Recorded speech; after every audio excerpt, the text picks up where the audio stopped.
എല്ലാവർക്കും more taste in less ടൈമിലേക്ക് സ്വാഗതം. ഇന്ന് നമ്മളിവിടെ ചെയ്യാൻ പോകുന്നത് ഒരു ബ്രെഡ് പുഡിംഗ് ആണ്. ഇത് വളരെ ടേസ്റ്റിയാണ്, വളരെ സോഫ്റ്റുമാണ്. ഇതിന് ആവശ്യമായ ചേരുവകൾ 2 മുട്ട, 1/4 ഗ്ലാസ് പഞ്ചസാര, 7 സ്ലൈസ് ബ്രെഡ്, 1 ഗ്ലാസ് പാൽ, കുറച്ച് ഏലക്കാപ്പൊടി, 3 ടീസ്പൂൺ ബട്ടർ അല്ലെങ്കിൽ നെയ്യ്, 3 ടീസ്പൂൺ കണ്ടൻസ്ഡ് മിൽക്ക്. നമുക്കിനി ബ്രെഡെല്ലാം മിക്സിയിൽ പൊടിച്ചെടുക്കാം.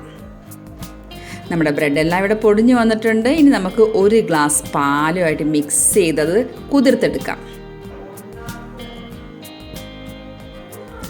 ഇതിനിടയിൽ നമുക്ക് നമ്മുടെ മുട്ടയും പഞ്ചസാരയും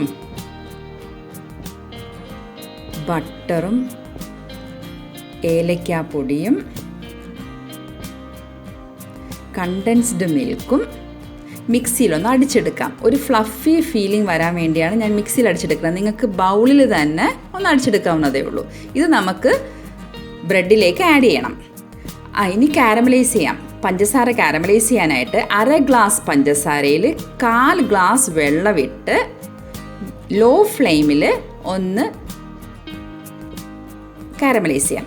ഇനി കാരമലൈസ് ചെയ്യുമ്പോൾ ഇതൊരിക്കലും കരിയാൻ പാടില്ല. ഗോൾഡൻ ബ്രൗൺ കളറാകുമ്പോൾ തന്നെ നമ്മൾ എടുക്കണം. കരിഞ്ഞു പോയാൽ കയ്പ്പ് ടേസ്റ്റായി പോകും. ഒരിക്കലും കരിയരുത്.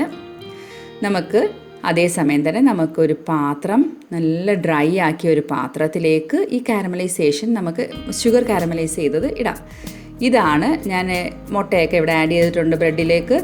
ആ ഒരു കൺസിസ്റ്റൻസി ഇതാണ്. നമുക്ക് ബ്രെഡ് ആവിയിൽ അവിച്ചെടുക്കാം.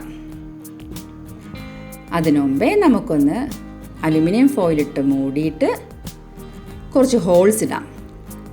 ഇതെന്ന് വെച്ചാൽ ആവി ഒന്ന് കയറാൻ വേണ്ടിയാണ്. ഇപ്പം നിങ്ങളുടെ കയ്യിൽ അലുമിനിയം ഫോയിൽ ഇല്ലെങ്കിൽ ഇങ്ങനെ ചെയ്യണമെന്നില്ല. ഞാൻ ഇഡ്ഡലി തട്ടിലാണ് ഇത് അവിച്ചെടുക്കുന്നത്. ഏകദേശം ഒരു 40 മിനിറ്റ് ഇത് അവിച്ചെടുക്കണം. 40 മിനിറ്റ് ഇത് അവിച്ചെടുത്ത് കഴിഞ്ഞാൽ ഒന്ന് തണുത്തതിന് ശേഷം ഇതൊന്ന് മുറിച്ചെടുക്കണം. ഒന്ന് തണുക്കണം. ഇത് അപ്സൈഡ് ഡൗൺ ആക്കണം. മറിച്ചെടുത്തതിന് ശേഷം ഇതൊന്ന് അപ്സൈഡ് ഡൗൺ ആക്കിയിട്ട് തണുത്തതിന് ശേഷം നിങ്ങൾക്ക് ഇഷ്ടമുള്ള ഷേപ്പിൽ ഇത് മുറിച്ചെടുക്കാം. എല്ലാവരും ഇതൊന്ന് ട്രൈ ചെയ്ത് നോക്കണം. എൻ്റെ എല്ലാ വ്യൂവേഴ്സിനെയും നന്മയ്ക്കായി പ്രാർത്ഥിച്ചുകൊണ്ട് നിർത്തട്ടെ.